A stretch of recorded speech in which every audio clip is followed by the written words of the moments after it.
അല്പസമയത്തിനുള്ളിൽ ചടങ്ങുകൾ ആരംഭിക്കും. ഏറെ നാളുകൾക്ക് ശേഷം 52 കരകളിലെയും പള്ളിയോടങ്ങൾ പങ്കെടുക്കുന്നു എന്നതാണ് ഇത്തവണത്തെ ജലമേളയുടെ പ്രത്യേകത. ഉച്ചയ്ക്ക് 1:45 ജലഘോഷയാത്ര നടക്കുക. മത്സര വള്ളംകളി 3 മണിക്ക് ആരംഭിക്കും. നമുക്ക് പ്രതികരണങ്ങളൊന്ന് കേട്ടുവരാം.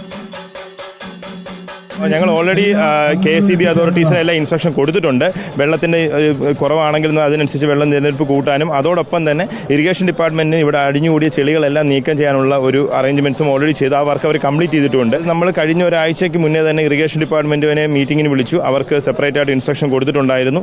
അവർ കഴിഞ്ഞ ഒരാഴ്ചയായിട്ട് അതിൻ്റെ പുറകിലാണ്. അപ്പോൾ എല്ലാ മേജറായിട്ട് നിൽക്കുന്ന അങ്ങനെ ഒരു വള്ളത്തിന് ഉള്ള ഒരു ഇഷ്യൂ ഉണ്ടാവാൻ സാധ്യതയുള്ള എല്ലായിടത്തു നിന്നും മൺകുറ്റികൾ റിമൂവ് ചെയ്തിട്ടുണ്ടെന്ന് പറഞ്ഞു. പള്ളിയോടങ്ങൾക്ക് ഒരു തടസ്സവും ഉണ്ടാകില്ല പമ്പാ നദിയിൽ ഉണ്ടാവാത്ത രീതിയിലുള്ള ക്രമീകരണങ്ങൾ ചെയ്തിട്ടുണ്ട്. ഓക്സിജനിൽ ഓണം ഓഫറുകളുടെ കല്ലാശക്കൊട്ട്. വിവരങ്ങളുമായി പ്രവീൺ പുരുഷോത്തമൻ ചേരുന്നു. പ്രവീൺ പുരുഷോത്തമൻ, ഒരുക്കങ്ങളൊക്കെ എവിടം വരെ എത്തി? 1:45 ജലഘോഷയാത്ര, 3 മണിക്ക് മത്സരം ആരംഭിക്കും. പള്ളിയോടങ്ങളൊക്കെ എത്തി തുടങ്ങിയോ?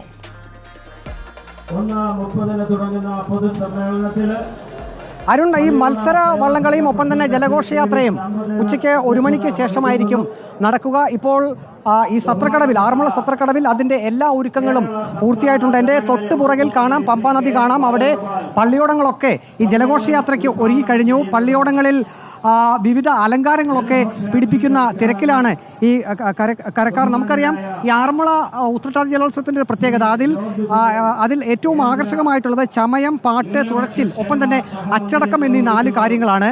ഈ 4 കാര്യങ്ങൾക്കാണ് ഈ ഇവിടെ ഏറ്റവും നല്ല പള്ളിയോടം, അല്ലെങ്കിൽ അതിൻ്റെ ഓരോ ഇനത്തിനും പ്രത്യേകം സമ്മാനങ്ങളൊക്കെ കൊടുക്കുന്നുണ്ട്. ഏറ്റവും നല്ല ചമയം, പാട്ട്, തുഴച്ചിൽ, അച്ചടക്കം, അങ്ങനെ എല്ലാ കാര്യങ്ങൾക്കും പ്രത്യേകമായി തന്നെ സമ്മാനങ്ങൾ കൊടുക്കുന്നുണ്ട്. അതാണ് ഈ ആറന്മുള ഉത്രട്ടാതി വള്ളംകളിയുടെ ഒരു പ്രത്യേകത.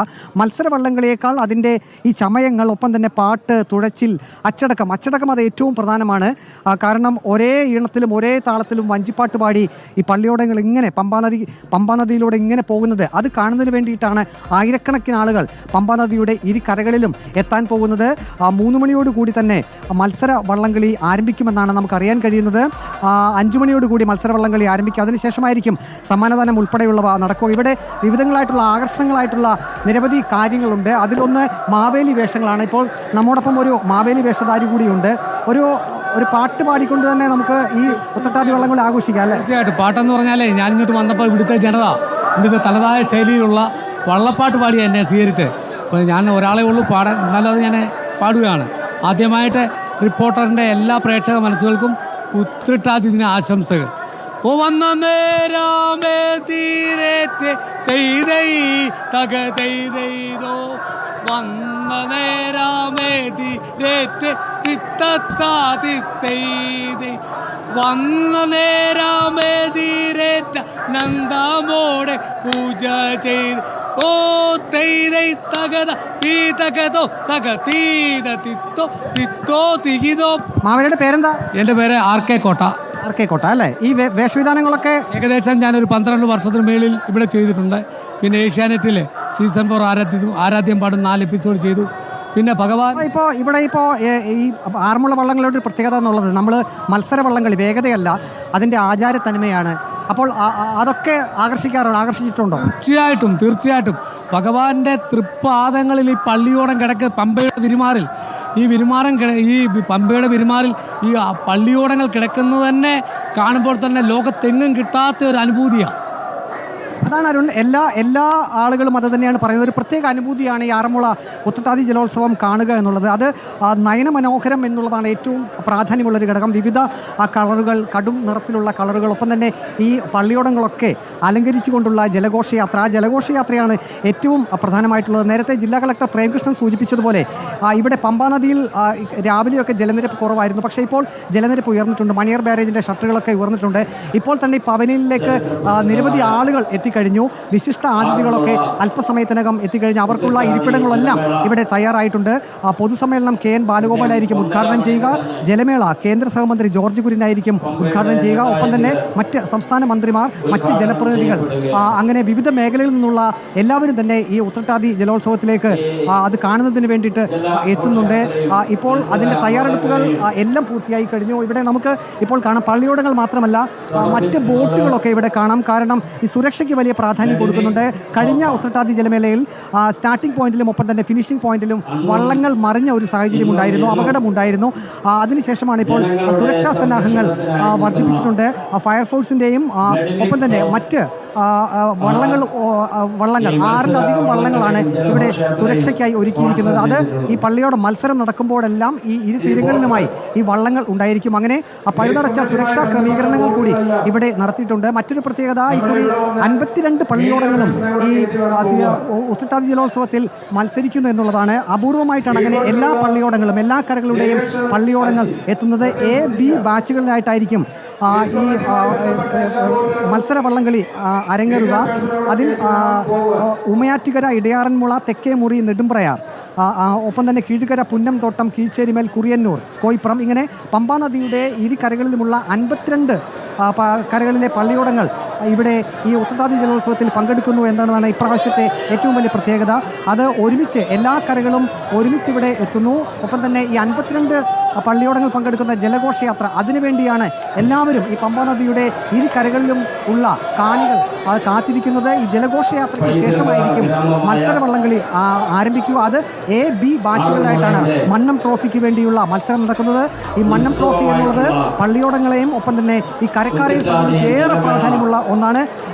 ഈ മന്നം ട്രോഫി കരസ്ഥമാക്കുക എന്നുള്ളതാണ് എല്ലാ പള്ളിയോടങ്ങളും ആഗ്രഹിക്കുന്നത്. ആ മന്നം ട്രോഫി കരസ്ഥമാക്കുന്നതിന് വേണ്ടി അവർ ആഴ്ചകൾക്ക് മുമ്പ് തന്നെ പരിശീലനം തുടങ്ങിയിരുന്നു. ആറന്മുള വള്ളംകളിയിൽ വേഗതയ്ക്കല്ല പ്രാധാന്യം, പക്ഷേ അങ്ങനെയാണെങ്കിൽ പോലും മത്സര വള്ളംകളി എന്നുള്ളൊരു വിഭാഗം ഉള്ളതുകൊണ്ട് തന്നെ ഈ മന്നം ട്രോഫിക്കായിട്ടുള്ള ആ ഒരു തുടച്ചിൽ മത്സരം വളരെ കടുത്തതാണ്. എല്ലാ പള്ളിയോടങ്ങളും ഒന്നിനൊന്ന് തന്നെ മെച്ചമാണ്. 52 പള്ളിയോടങ്ങളും ഒരേ രീതിയിലാണ് ആത്മവിശ്വാസം പുലർത്തുന്നത്. തങ്ങൾ ഇപ്രാവശ്യം കപ്പടിക്കും, മന്നം ട്രോഫി തങ്ങൾക്കാണ് എന്ന് തന്നെ ഉറപ്പിച്ചു പറഞ്ഞുകൊണ്ടാണ് 52 കരകളിൽ നിന്നുമുള്ള പള്ളിയോടങ്ങൾ ഈ ഉത്രട്ടാതി വള്ളംകളിയിലേക്ക് പങ്കെടുക്കാനായി എത്തുന്നത്. ഇപ്പോൾ ദൃശ്യങ്ങളിൽ കാണാം, ജലഘോഷയാത്രയ്ക്ക് മുന്നോടിയായി ഓരോ പള്ളിയോടങ്ങളും പമ്പാ നദിയിൽ കൂടി ഇങ്ങനെ പോകുന്നു.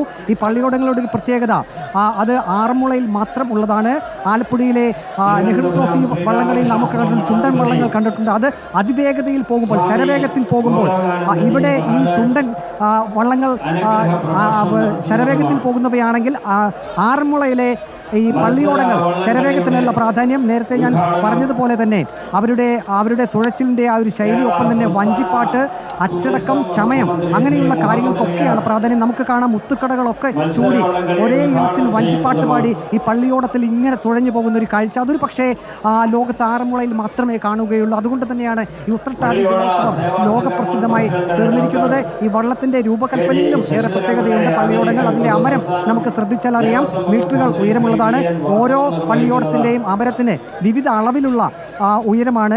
അത് ഈ തച്ചന്മാർ പ്രത്യേക അനുവാദത്തിലാണ് അതിന്റെ നിർമ്മാണം നടത്തുന്നത്. ഒപ്പം തന്നെ ഈ പള്ളിയോടങ്ങൾ നീട്ടി നിൽക്കുന്നതിന് മുമ്പ് വിവിധ കാര്യങ്ങൾ ഉപയോഗിച്ചുകൊണ്ട് അത് വൃത്തിയാക്കുന്ന ജോലി, ഒപ്പം തന്നെ അങ്ങനെയുള്ള നിരവധി കാര്യങ്ങളൊക്കെ ചെയ്തതിന് ശേഷമാണ് ഈ പള്ളിയോടങ്ങൾ ഈ ഉത്രട്ടാതി ജലോത്സവത്തിനായി നീറ്റിലേക്ക് ഇറക്കുന്നത്. ഇപ്പോൾ നമുക്ക് കാണാം, ഇപ്പോൾ ഈ സത്രക്കടവിലെ സ്റ്റാർട്ടിംഗ് പോയിന്റിലെ ദൃശ്യങ്ങളാണ് നാം കാണുന്നത്. ഇവിടെ നിന്ന് 800 മീറ്ററിലധികം ദൂരെ അകലെയാണ് ഇതിൻ്റെ സ്റ്റാർട്ടിംഗ് പോയിന്റ് ഉള്ളത്. ഞാനിപ്പോൾ നിൽക്കുന്നത് ഫിനിഷിംഗ് പോയിന്റിലാണ്. ഈ ഫിനിഷിംഗ് പോയിന്റിൽ കഴിഞ്ഞ വർഷങ്ങളിലൊക്കെ ചില തർക്കങ്ങളൊക്കെ നടന്നിരുന്നു. അത് ഇല്ലാതാക്കുന്നതിന് വേണ്ടി ഇപ്പോൾ ഫോട്ടോ ഫിനിഷ് സംവിധാനം ഏർപ്പെടുത്തിയിട്ടുണ്ട്. പ്രത്യേക ഡിജിറ്റൽ സംവിധാനം ഉപയോഗിച്ചുകൊണ്ട് എത്ര മിനിറ്റുകൾ കൊണ്ട് പള്ളിയോടം സ്റ്റാർട്ടിംഗ് പോയിന്റിൽ നിന്നും ഫിനിഷിംഗ് പോയിന്റിലേക്ക് എത്തും, അത് കൃത്യമായി നമുക്ക് പവലിയനിൽ കാണാൻ സാധിക്കും. അങ്ങനെ ഒരു തർക്കത്തിനും ഇടയാകാത്ത രീതിയിലുള്ള നല്ല രീതിയിലുള്ള ക്രമീകരണങ്ങളോടെയാണ് ഇക്കുറി ആറന്മുള ഉത്രട്ടാതി ജലോത്സവം നടക്കുന്നത്. സ്റ്റാർട്ടിംഗ് പോയിന്റിൽ കഴിഞ്ഞ തവണ ചില തർക്കങ്ങൾ നടന്നിരുന്നു. അതായത് ഒരു ഹീറ്റ്സിൽ 4 പള്ളിയോടങ്ങൾ മത്സരിക്കുമ്പോൾ ഒരേ സമയം തന്നെ 4 പള്ളിയോടങ്ങളും സ്റ്റാർട്ടിംഗ് പോയിന്റിൽ പുറപ്പെടണം. നമുക്ക് തുടരണം. ആ കാഴ്ചകൾ മനോഹരമാണ്. ആചാരവും ചമയവും ഒക്കെയായി താളത്തിൽ അങ്ങനെ പള്ളിയോടങ്ങൾ, 52 പള്ളിയോടങ്ങളാണ് പമ്പയുടെ നീറ്റിലേക്ക് ഇറങ്ങാൻ പോകുന്നത്. നമുക്ക് ആ കാഴ്ചയിലേക്കൊക്കെ വരാം. ഇപ്പോൾ